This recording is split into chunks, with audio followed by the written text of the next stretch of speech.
Y'all know what it is.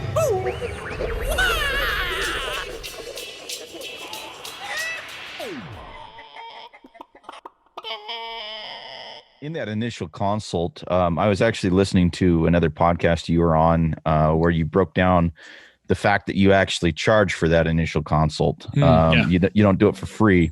And I like that concept. Can you maybe break that down for us, why that's the case? Sure.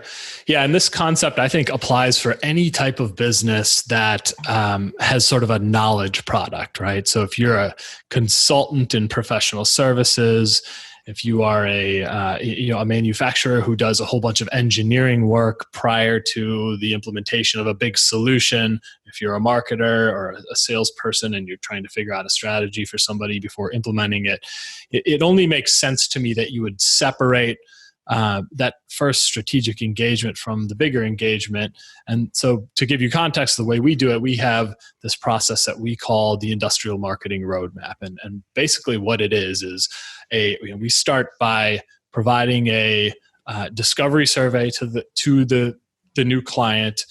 They spend some time sort of filling that out and getting the one-on-one stuff out of the way. We collect that a week prior to a half-day workshop with sort of the people I described a few minutes ago, the head of the company, head of sales, marketing, a few technical professionals. We spent a half day with them sort of breaking down, going deeper on that discovery survey, understanding their customers, what their customers care about, opportunities, challenges they have, what's been successful in the past, what hasn't, painting a picture of all this. And then we leave that consultation, and over the next 2 weeks, we conduct some research. We look at the opportunities online. We do keyword research for them. We figure out look at what their competitors are doing well and not doing well. And we essentially put together a written plan that says, okay, to be successful and to accomplish what you've told us you need to accomplish at a business level, but also at a sales and marketing level, this is what we think you need to do. And we lay that out for them, and we give them different options for implementation. If you hired us to do it, here's how we do it and what you'd probably spend. If you did it yourself, here's how we would do it given the internal resources you have.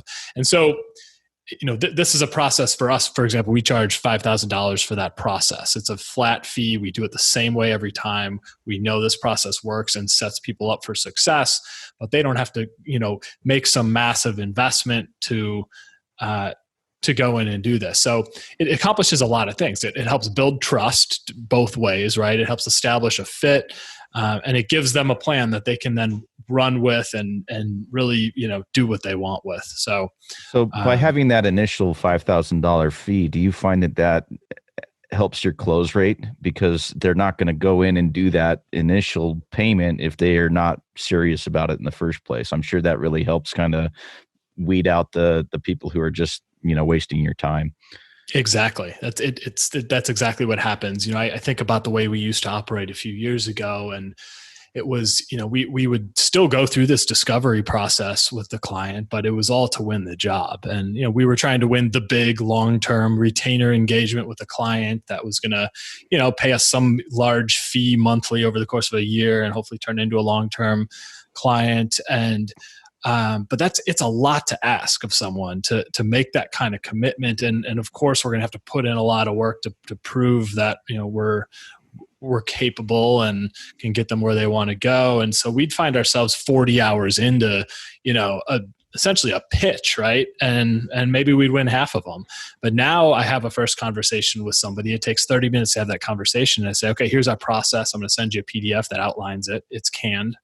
But this is the first step we go through. It's the same for everybody. And then, some people I never hear from again, but a lot of them, they say, okay, yeah, this makes sense. Let's do this as a first step. And then, it's sort of, it's the difference between going from a first date to getting married to, having some steps along the way that allow you to build trust and make sure there's the right fit here before anybody is all in. Well, it also makes the client realize that your time is valuable. And, I can imagine a lot of designers and people in your industry will spend, 30 hours putting a pitch deck together and never get the job. And so really they're just wasted 30 hours of their time when they could have just, figured that out by saying, hey, our initial consult's $2,500 or $5,000 or however much, it needs to be. And then that gets rid of the headache in the process from the get-go. Yeah, it's true. And it's funny because it seems a little bit counterintuitive, because as you're, especially for like young creative people out there or whatever, who are just selling or doing our best to sell, it's really difficult to have this idea that your time is actually worth that money. And it's fun, I'm just sitting here reflecting on my own career while you're talking about this idea of charging for that initial meeting.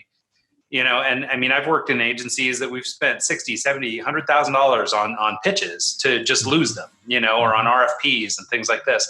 And, and the process is really built to kind of, screw over creative agencies. Basically, it makes them, really flesh out all their best thoughts and do all this stuff kind of for free.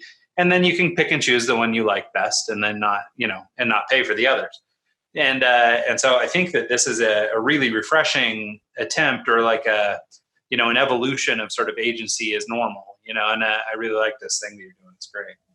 Yeah, absolutely. And I think one of the points you guys were starting to hit on there that I think is so key here is when we used to do this for free, it was really hard to get a CEO to show up to that meeting and give you their attention. And all of a sudden you put a price tag on it, and the senior leadership, the decision makers are there because they got some skin in the game. They're taking you more seriously.